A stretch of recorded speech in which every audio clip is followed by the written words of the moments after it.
حشر کا میدان ہوگا تو کیا ہوگا؟ وہاں بھی ہمارا کیا حساب کتاب ہوگا؟ آپ کو ہے ہمارا کیا حساب کتاب ہے؟ حساب کتاب ان کے ہوتے ہیں جن کے پلے کچھ ہو انشاءاللہ، اگر زندگی رہی اور اگر آگے چلے گی تو انا للہ و انا الیہ راجعون۔ آپ نے قبر میں جا کر بھی کیا کرنا ہے؟ وہاں بھی مصطفیٰ کریم نے آنا ہے، اپنے حضور کے قدموں میں بیٹھ جانا ہے۔ ہمارا وہاں بھی کون سا کام ہے؟ وہاں بھی تو یہی ہے، قبر میں سرکار آئے تو میں قدموں پر گروں، فرشتے مجھ سے پوچھیں میں ان سے یوں کہوں اے فرشتوں پائے مصطفیٰ سے کیوں اٹھوں؟ مر کے پہنچا ہوں یہاں اس دل ربا کے واسطے، مر کے پہنچا ہوں یہاں اس دل ربا کے واسطے۔ نظر بال میں پاکیزگی پڑے ان پر مسافران لحد اس لیے نہا کے چلے۔ دیکھو نا پیر نصیر الدین نصیر کی کہتا ہے نظر بال میں پاکیزگی پڑے ان پر مسافران لحد اس لیے نہا کے چلے۔ نصیر ان کے سوا کون ہے رسول ایسا جو بخشوانے پہ آئے تو بخشوا کے چلے؟ کوئی ہے کوئی ایسا رسول؟ تو بتاؤ کوئی ہے ہی نہیں۔ تو اسی طرح اعلیٰ حضرت کیا فرماتے ہیں لحد میں عشق رخ شاہ کا تاج لے کے چلے، اندھیری رات سنی تھی چراغ لے کے چلے۔ تو قبر میں بھی کیا ہونا ہے؟ پھر کیا ہونا ہے؟ لب کا نوبت العروس، سو جا جس طرح دلہن اپنی مسائل میں سو جا، سو جا ایسے۔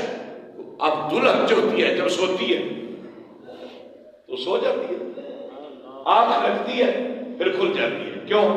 کہ کسی کے انتظار میں ہے، وہ اچانک اندر داخل نہ ہو جائے۔ تو کام پہ آج کل کی دلہن کو تو بہت تھکاوٹ ہوتی ہے کیونکہ 6 مہینے پہلے سے ہی وہ جاگنا شروع کر دیتی ہے۔ اس لیے نہیں ہے کہ کوئی قرآن پاک کی تلاوت کر رہی ہے، جو معاملات آج کل کے ہیں تو وہ نیند آ رہی ہے لیکن سو نہیں سکتی۔ فرمایا اس لیے کہ محبوب کا انتظار ہے، اس لیے اسے نیند نہیں آ رہی، کسی کا انتظار ہے تو نیند نہیں آ رہی۔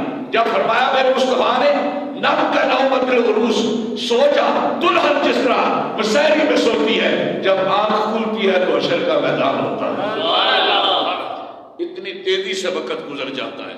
تو حضرات محترم یہ محبت کے پہلو ہے، ہم نے وہاں بھی کیا کرنا ہے؟ حشر کا میدان ہوگا تو کیا ہوگا؟ وہاں بھی ہمارا کیا حساب کتاب ہوگا؟ آپ کو ہے ہمارا کیا حساب کتاب ہے؟ حساب کتاب ان کے ہوتے ہیں جن کے پلے کچھ ہو۔ حساب کتاب ان کے ہوتے ہیں جن کے پاس کچھ ہو، جن کے پاس ہے ہی کچھ نہیں۔ وہاں حساب کیا ہونا ہے؟ وہاں صرف اتنا ہی ہونا ہے کھڑے ہو جاؤ، جب میرا محبوب گزرے تو پیار سے دیکھ لو یہ دیدار مصطفیٰ کے لیے تمہیں بلایا گیا ہے۔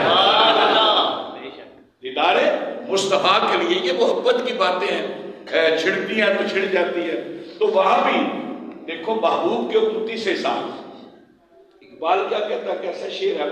تو غنی اظہار تو عالم من فقیر، روز معاشر عذر ہائے من پذیر، گر بی بینی حسابت ناگزیر، از نگاہ مصطفیٰ پنہاں بگیر۔ یا اللہ تو بادشاہ ہے، غنی ہے، بے پرواہ ہے۔ غنی کا کیا معنی؟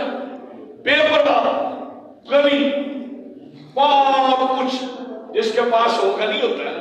تو اللہ تو کائنات کا مالک، تو غنی ہے اور میں فقیر ہوں۔ اب غنی کے سامنے فقیر کھڑا ہو تو غنی فقیر سے کیا حساب لے گا؟ کچھ دے گا ہی۔ اب جب اللہ ہے تو بندہ فقیر ہے تو پھر اس نے اپنی رحمت ہی دینی ہے، اس نے اپنا بدل ہی دینا ہے۔ تو جب ایسا ہوگا تو کیا کہا، یا اللہ اگر تو میرا حساب نہ لے، کوئی عذر قبول کر لے، میرا کوئی نیکی جو مجھے یاد نہیں وہ تو قبول کر لے تو مجھے بخش دے، تو تیرا کیا جاتا ہے؟ تیرا کیا جائے گا؟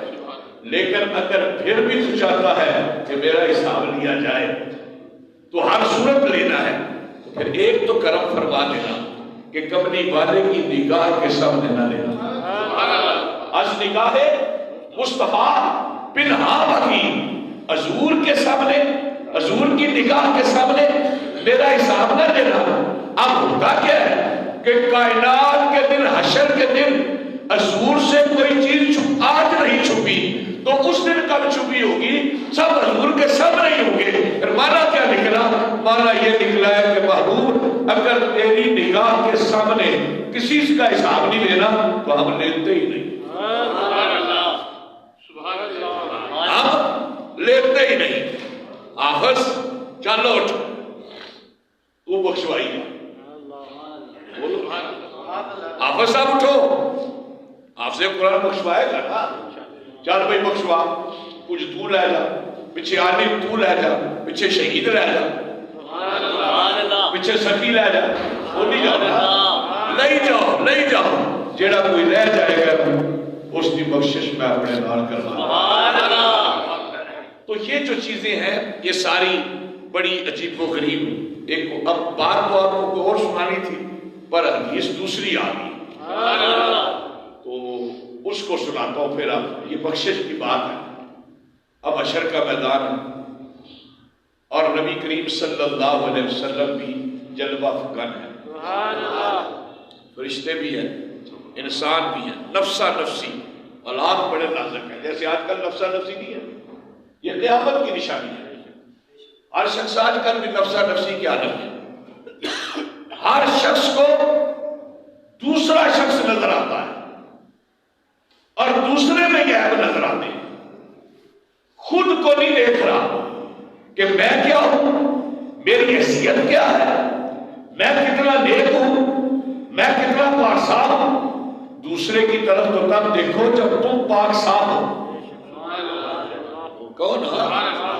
ہم دوسرے کو دیکھ رہے ہیں, خود کو دیکھتے نہیں ہیں. اب اس میں ہوتا کیا ہے, جب دوسرے کو دیکھ رہے ہیں تو دوسرے کی نفی کر رہے ہیں تو پھر ہوتا کیا ہے, پھر اس میں غیبت بھی ہوتی ہے, اس میں گلہ بھی ہوتا ہے, اس میں شکوہ بھی ہوتا ہے, اس میں حسد بھی ہوتا ہے, اس میں کینہ بھی آ جاتا ہے, اس میں اور بہت ساری بیماریاں آ جاتی ہیں.